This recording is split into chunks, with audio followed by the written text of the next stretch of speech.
इसको भी ले लो आगे। हाँ आगे ले लो। चलो चलो चलो चलो। आज 21 तारीख 21 दिसंबर 2023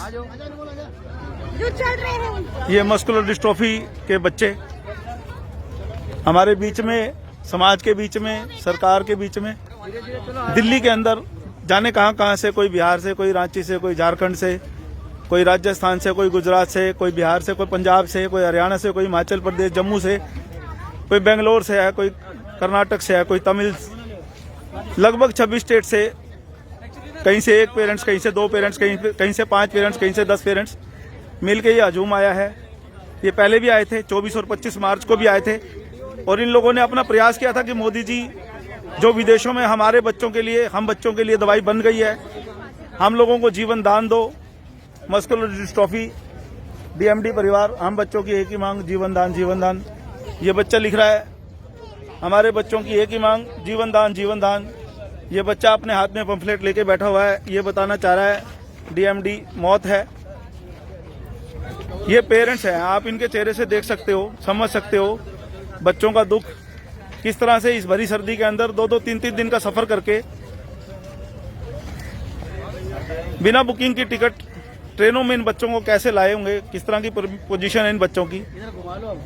और ये सरकार से ये चाह रहे हैं कि जो दवाई बन चुकी है एटलीस्ट वो दवाई तो हमें मिल जाए, जो दवाई बन चुकी है। मोदी जी से ये डिमांड, इन बच्चों की सिर्फ एक ही मांग। मैं आपको एक ग्लांस में दिखाने की कोशिश करता हूं कि कितना बड़ा हजूम, कितने परिवार यहाँ पर, कितने लोग हमारे बीच में, मेरे मस्कुलर डिस्ट्रोफी परिवार के भाई, बच्चे, परेशान, सब बंधु, ये सब परिवार के इनके लोग हैं। ये चाहते हैं मोदी जी हमारे बच्चों को जीवन दान दे दो या फिर हमें भी इनके साथ फांसी पे लटका दो।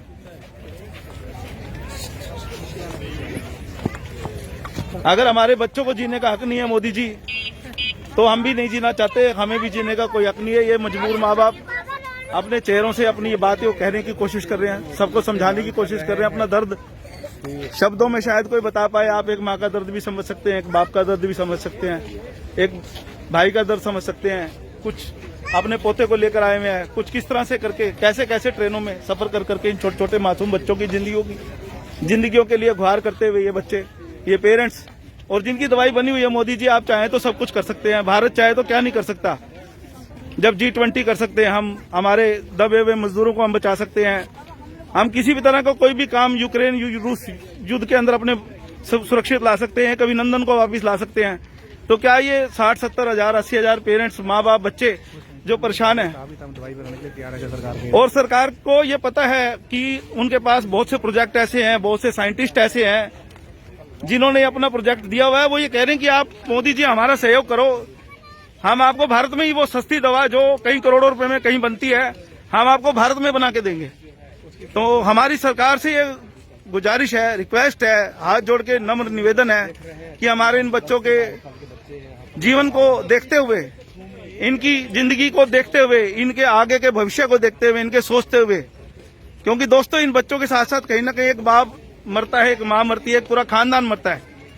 और ये पूरे बच्चे किसी भी देश के अंदर किसी भी चीज का भविष्य करने में बहुत काबिल हैं, बिल्कुल जेंटल जेन्युइन बच्चे जो कि बिल्कुल सिंपल पैदा होते हैं, बहुत अच्छे तरीके से, और धीरे धीरे ये इस तरह की गर्त वाली जिंदगी जीते हैं। धीरे धीरे बेड पे बैठते हैं, फिर ये लेटने बाउंड टू बेड हो जाते हैं, और अंत में अनमेच्योर्ड जिंदगी जीते हुए ये दुखद अंत को प्राप्त होते हैं। तो हमारी एक मांग है मोदी जी से, मेरे परिवार की पूरी मांग है मोदी जी से कि हमारे बच्चों के लिए जीवन दान दे दीजिए। मोदी जी आप सक्षम है, भारत सक्षम है, 125 करोड़ देशवासी, 150 करोड़ देशवासी एक आवाज के अंदर इन बच्चों के साथ हैं। कृपया हम सब लोगों का साथ दें, हमारे बच्चों का साथ दें, हमें जीवन दान दें, और जो दवाई बन सकती है और मिल रही है उसको कृपया करके अवेल कराएं, और सब बच्चों को जीवन दान दें, सबको बचाएं। नमस्कार, जय हिंद, जय भारत।